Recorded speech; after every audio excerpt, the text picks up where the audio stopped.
Good afternoon, ladies and gentlemen. We're back once again on Rendezvous with Anza Saqib in CxO Global TV. CxO Global Forum is a knowledge sharing platform for all C levels across the globe who are not only domain experts, but also thought leaders who have spent a significant amount of time in contributing to the knowledge economy, which we take massive pride in, and have made a special mark for themselves in the fields that they're working in. Today, as well, we've got a very special guest with us. His name is Mr. Sohail Rehman. He is the CEO at Texitech. Thank you so much, sir, for giving us time today. Bismillahirrahmanirrahim. Assalamu alaikum, Ms. Hanza. Thank you. I'm grateful that you have brought me, given this opportunity to be part of this platform. Ji, please. Sir, so everyone kind of knows about your professional journey, but let's hear a little about your personal journey briefly. Where did you start, and how did Mr. Sohail Rehman become the CEO of Texitech?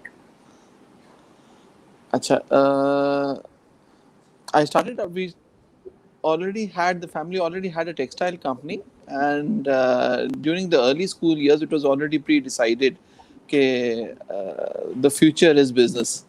So not much was left to chance. So during my school days, I think from the age of about 10 or 12 years old, summer holidays were often spent in the company textile mill, trying to understand how things go around and how things work, how different machines work, etc.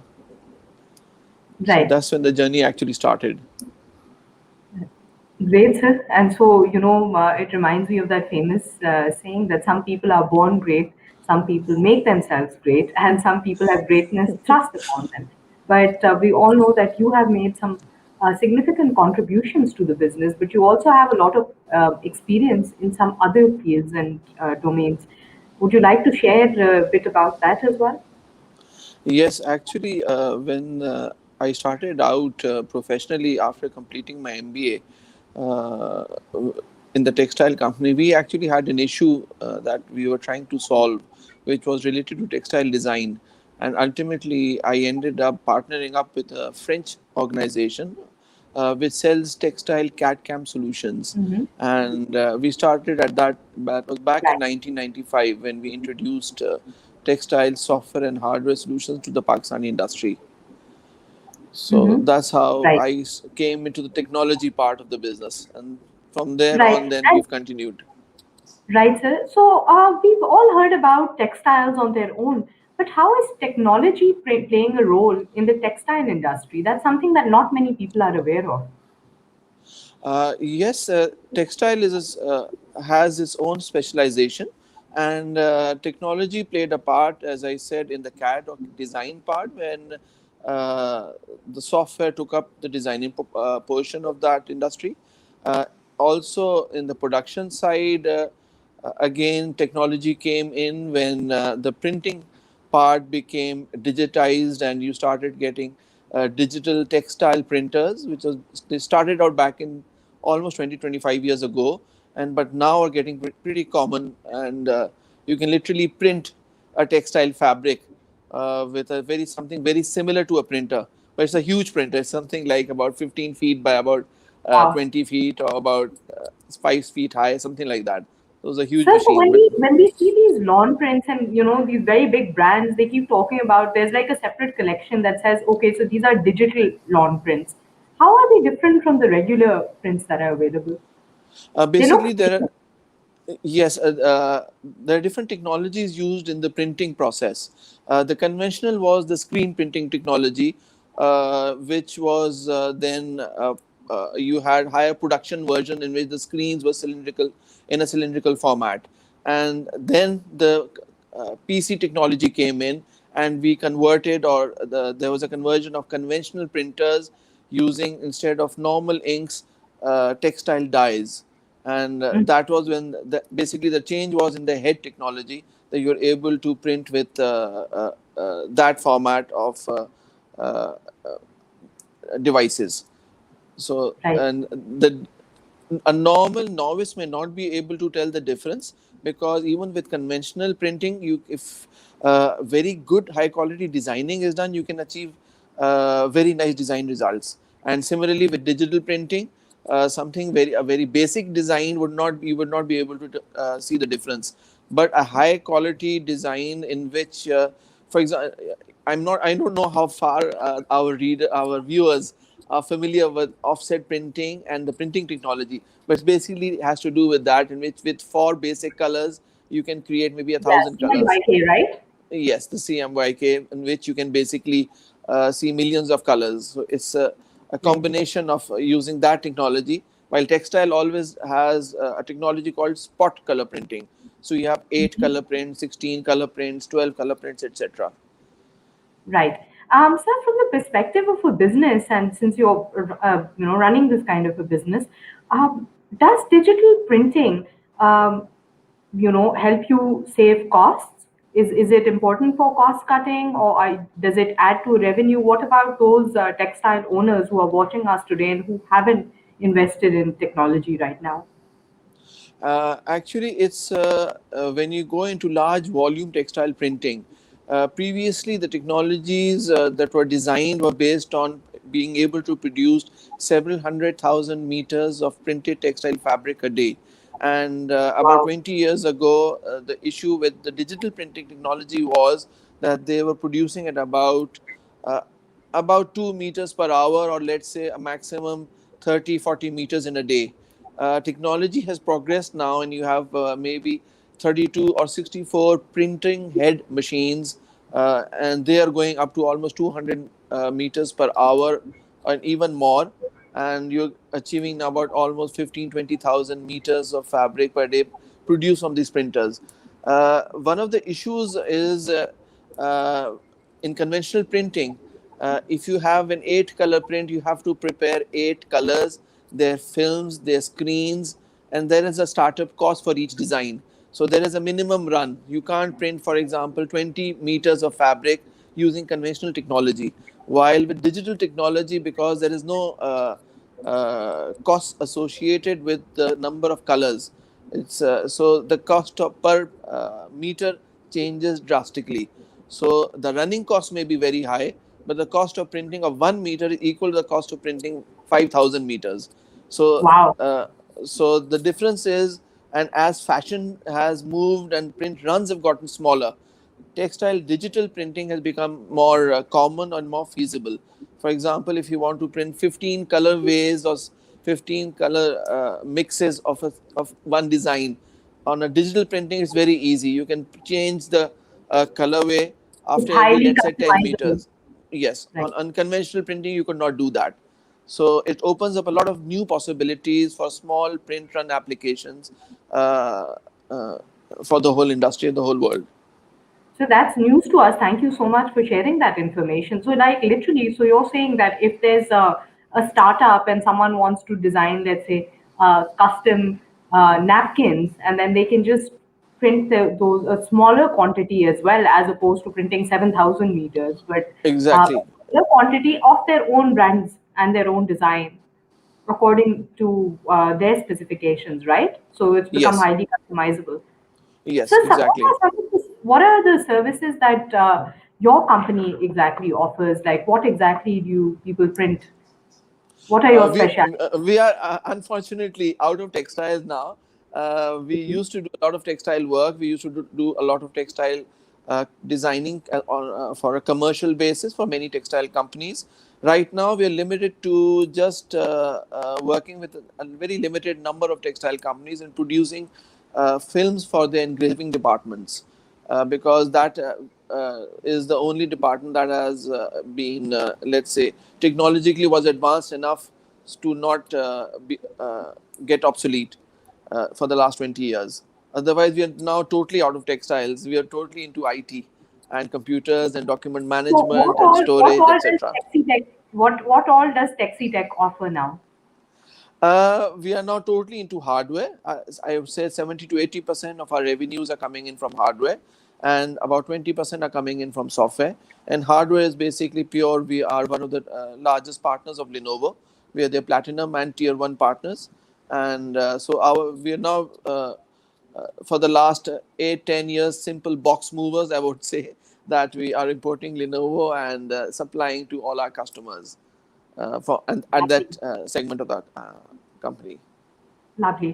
So when the pandemic came, a lot of businesses were affected. Some were affected, in the sense that they suffered heavy losses, while others, their sales skyrocketed. How was your line of work affected? Did you have to think of any countermeasures, or did you have to do any firefighting? How did you, deal with this difficult time? I think we fell in the latter group in which the business skyrocketed because work from home created a very large demand for laptops, and which is in fact which created a global shortage. And even right now, while there's a large demand, we're unable to fulfill it because at the back end, all the large manufacturers are suffering huge component issues, availability issues, and delivery timelines, which used to be about 4 weeks, are now going into about 20, 25, 30 weeks. So it's quite a mess out there with respect to hardware supply. Most companies that are working with hardware right now know that prices are higher by almost 10 to 15% because of shortages, and delivery still there's still issues. Delivery still big problems. Right. Sir, correct me if I'm wrong, but about like 6 weeks ago, I read a news which said that the government has now imposed some more taxes, especially on the import of refurbished or second-hand machines. In particular, is that true? And what's the case with new machines? Yes, that is correct. What has been happening is I'm not sure exactly what happened, but I think what the government did was they changed the assessment system of how to assess a used PC that is coming in. What is happening in the past is that this was a sector that was overlooked, and people don't realize that about the number of PCs coming into Pakistan, I think about 80% are used PCs. So only 10 or 20% of the PCs that are imported are new. Majority of bulk that is coming in is almost is used PCs coming in from the US or All Europe. brands, all All brands. brand, So you all mean like brands. Dell, Yes, HP, Apple, everything yes, that. yes. Yes, Wow. yes. Apple, I would not say so, but Dell, HP, Lenovo, yes, because sometimes it does not make sense that a PC that is about 5 years old or 7 years old can still do almost all office related functions like Absolutely. Microsoft Office, typing, Excel, basic everything works fine. So our industry is still very I would say smart and conscious in this area, that many organizations they still have a policy to just buy used PCs because the price difference is still huge.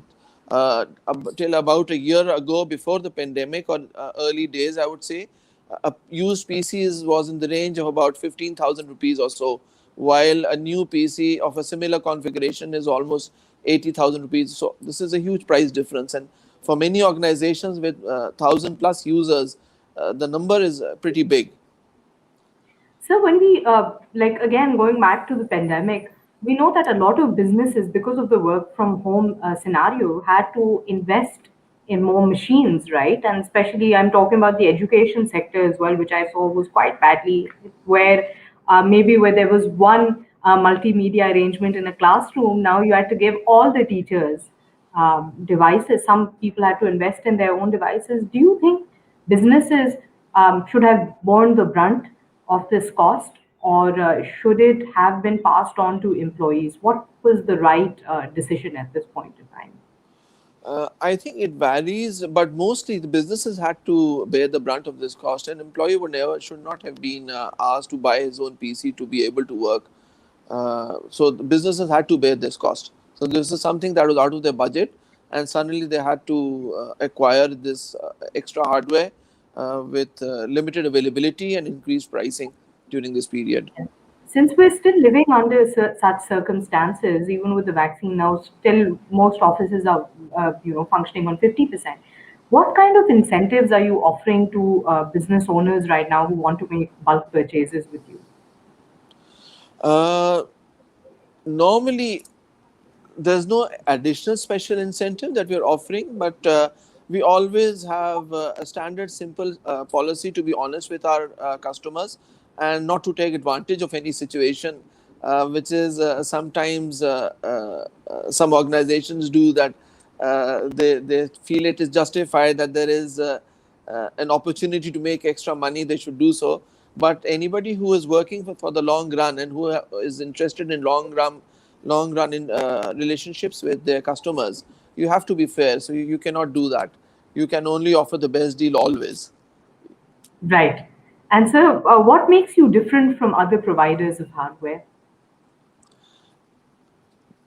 I think just being straightforward and honest. That is the Yeah. difference that I would say between us and the others. And that is That is a also, rare value to find these days.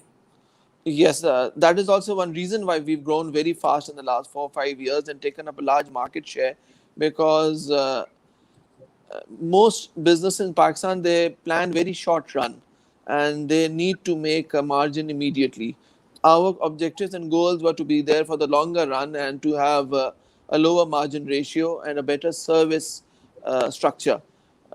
So that is how I would say that is the reason for our success. So when you mention service structure, right? Service, does this only include from the point of ordering to the point of delivery, or also after sales and customer support later on? We normally are offering 3 year service as a standard to almost all our customers. So our job, I would say, really starts after the sale is done, because price wise we are pretty competitive, and it's basically the next 3 years when we have the relationship with our customer that confirms our long term business engagement. So service begins, actually the job begins after the sale. Right. So beautiful words indeed. So coming a little more to your personal journey as well, um, what do you credit as your biggest success so far? That's a difficult question. I think from very early days, I learned that there is only one way forward, which is hard work and honesty. There is no shortcut to any goal. You have to go the long way, and once you are there, then things start to happen automatically. Right. And have you learned anything from any failure you saw along the way? I think every failure is not actually a failure, it's a learning experience. So, the more failures you have, the more learning experiences you have, and ultimately, the better you are. As long That's a as you're very learning from them, as long as you're learning from them. that's a very positive and pragmatic approach. I must commend you for it. So, being a CEO of a company also puts you in a position of leadership and responsibility. What kind of a leader would you say you are? I say I prefer to lead by example, and I'm a very hands-on person. My office is always open. I'm there from 9 to about 7:30 in the office. Whether it is a rider delivery logistics rider who needs my guidance or help, or whether it is one of the senior account managers, or whether it is I always keep my door open. I am always open to guide people who want to learn from me. So, that sounds wonderful. Um, do you have a favorite quote that always resonates with you? No, I'm not. Not right now. Not as yet. Okay, not Let's say. fine. What about the best piece of advice that you've ever received? I would say just simply, I would just stress on that one point. Just be honest in your dealings. That is all. If you're honest, customers see you. Everyone sees you, and then they behave accordingly. So it's the whole environment then changes. Right. Thank you very much, sir. Unfortunately, we're running a little low on time, but thank you for teaching us some lovely new things today and some contributions to the knowledge economy. Thank you. Towards the end, I'd like to ask you, what do you think is the utility of forums like CXO Global? Uh, I think there's a lot of utility. We can do another session on this. There's so much utility because sharing learning experiences, letting other people know from the mistakes of what others have done, and in an environment or a world where knowledge is, let's say, there's an overflow of information, it's difficult for people coming in to understand which information is useful and which information is not. So learning from people who have already done that is a great advantage that they have, that they can basically know in a small format how people have made it, how people have not made it, what is happening, what is not happening, what is new, what is old, what should have been done, what could not have been done, etc. So So it's thank you. knowledge. Thank you so much. And that is our aim at CXO Global Forum as well, to keep connecting great minds like yourself with others, and also have you mentored some of the younger generation. Thank you very much for your time, Thank and you. we appreciate all your contributions. Ladies and Thank you. gentlemen, Thank thank you. you so My much for pleasure. watching. Thank you so much for watching, ladies and gentlemen. Please keep us updated with your comments and feedback. If you want to learn more about Mr. Sohail Rehman, we've shared some links in the description below. You can get in touch with him or get in touch with us, and we'll put you through to him. Up until next time, here's me signing off. Thank you very much.